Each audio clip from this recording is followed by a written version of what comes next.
Did you also started that mentor-mentee program with full zeal and excitement? But unfortunately, it did not landed well and did not give you the result you intended. Unfortunately, most organizations suffer this, and most of the mentor-mentee programs end before even they take off well. Hi, welcome back to my channel. I'm Savita Kalwania, and today we will together explore that why mentorship programs fail at organization and what can we do to fix it.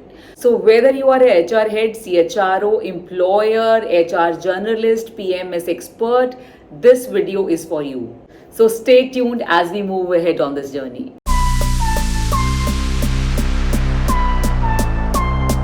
The first mistake that we do in a mentor-mentee program is that there is no clear purpose or structure. In most mentor-mentee programs, we do not know why behind it. Like, why are we doing it? What is the purpose of mentorship program?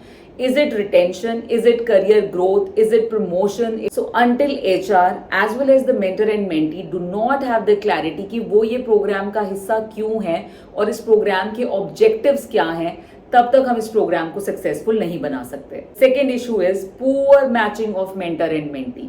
If an HR match mentor and mentee very randomly और just based on hierarchy, या वो किसी भी random इंसान को आपका mentor बना देते हैं या फिर वो चूज करते हैं कि जो आपका इमीडिएट सीनियर है या मैनेजर है या सुपरवाइजर है. जबकि मेंटर और मेंटीज को चूज करने के लिए we should see what are their career goals, what are their aspirations, उनमें कॉमनैलिटीज क्या हैं, उनकी पर्सनैलिटीज मैच करती हैं या नहीं करती हैं, उनके लाइफ और करियर के गोल्स मैच करते हैं या नहीं करते, उनके वैल्यूज और विजन मैच करते हैं या नहीं करते हैं. सो जब हम रैंडमली मेंटर और मेंटीज को मैप करते हैं तो प्रोग्राम फेल होने के बहुत ज्यादा चांसेस होते हैं.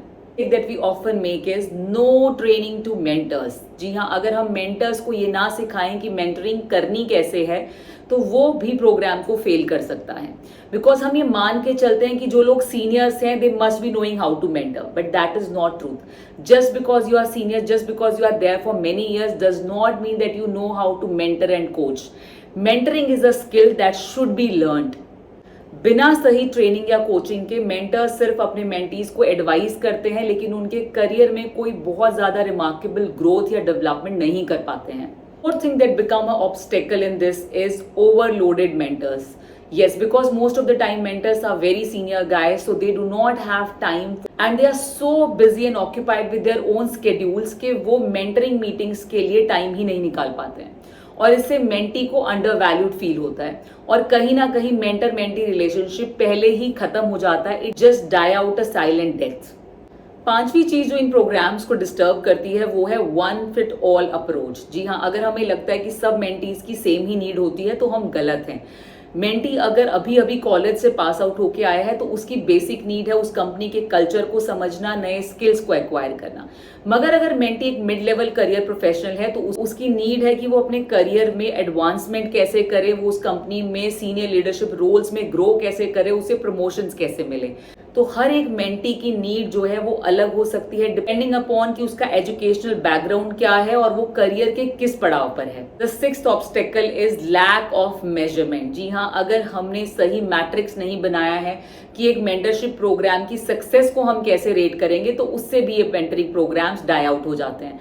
तो अगर हम ये क्लियरली मेजर ही नहीं कर रहे हैं या हमने गोल ही सेट नहीं किया है कि क्या हम मेंटरिंग से रिटेंशन चाहते हैं, करियर एडवांसमेंट चाहते हैं, उस मेंबर को नए स्किल्स एक्वायर करने में हेल्प करना चाहते हैं, तो अगर मेजरेबल टारगेट्स नहीं है एक मेंटरिंग प्रोग्राम के तो भी वो प्रोग्राम खराब हो सकता है.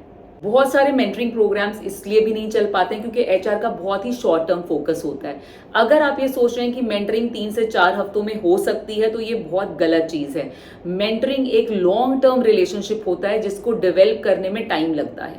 6 से 12 महीने तो सिर्फ ट्रस्ट बिल्ड करने में लग जाते हैं और अनफॉर्चुनेटली जब एक्चुअली में ट्रस्ट और रिलेशनशिप बिल्ड होने लगता है तभी हम मेंटरिंग प्रोग्राम को बंद कर देते हैं. So mentoring is a program that has to be based on long term success and long term planning. Another thing that can obstruct your mentoring programs is the cultural barrier. अगर barriers की वजह से भी mentor mentee program को बहुत hit हो सकता है. अगर आपके टीम में, आपकी ऑर्गेनाइजेशन में एक इस तरह का कल्चर है where the freshers, the mentees does not feel like opening up or sharing their views because they feel कि कोई उन्हें जज करेगा या उनके पॉइंट ऑफ व्यू को अप्रिशिएट नहीं किया जाएगा or they will be treated too young or too new to be consider for any feedback, any suggestion. तो वो चीज़ भी एक मेंटर मेंटी रिलेशनशिप को बहुत ज़्यादा अफेक्ट कर सकती है. तो अगर मेंटर मेंटी के बीच में हिरार्की का बहुत ज़्यादा डिफरेंस है, केडस का बहुत ज़्यादा डिफरेंस है, तो वो भी एक कहीं ना कहीं मेंटल बैरियर क्रिएट कर सकता है कि वो इतने सीनियर हैं, मैं उनसे ये बात कहूँ नहीं कहूँ. तो बहुत सारे ऐसे फैक्टर्स हैं जहाँ पे कल्चरल बैरियर भी बनता है कि मेंटी ओपन अप हो सकता है कि नहीं अपने मेंटर के साथ.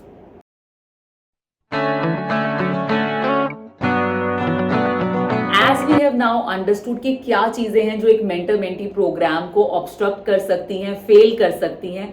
सो now is the time when we discuss कि हमने इस प्रोग्राम को सक्सेसफुल कैसे बनाना है. Because the ultimate goal is कि मेंटर मेंटी रिलेशनशिप स्ट्रांग हो, ऑर्गेनाइजेशंस में रिटेंशन हो, लोगों की डेवलपमेंट हो, जिससे कि ऑर्गेनाइजेशंस भी डेवलप हों. So let's discuss how to fix it. First thing is define clear objectives.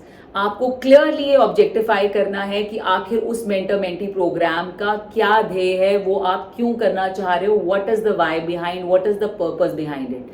The purpose could be retention, the purpose could be career development, the purpose could be career growth, the purpose could be promotion, the purpose could be leadership pipeline, the purpose could be succession planning.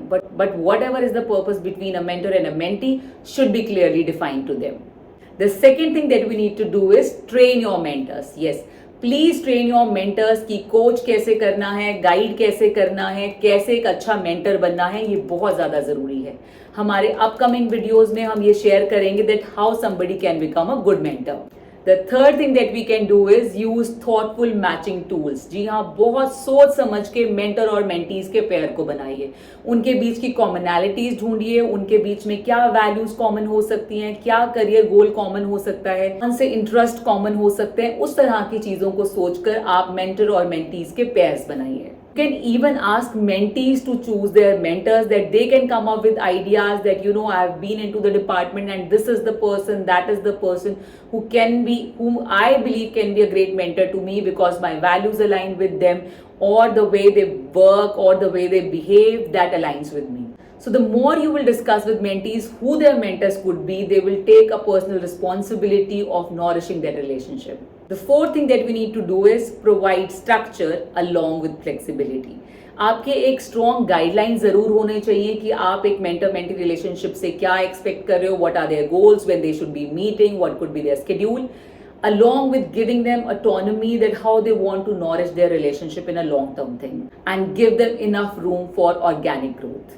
Fifth and very exciting thing that you can do is reward and recognition of mentors. Yes, अपने mentors को भी recognize feel करिए कि वो जो coaching कर रहे हैं, mentoring कर रहे हैं, इतना time invest कर रहे हैं, इतना effort invest कर रहे हैं एक दूसरे individual को help करने के लिए, ताकि वो grow कर सके, वो retain हो, वो skill सीखे. It is very important कि आप उनके efforts को recognize करें.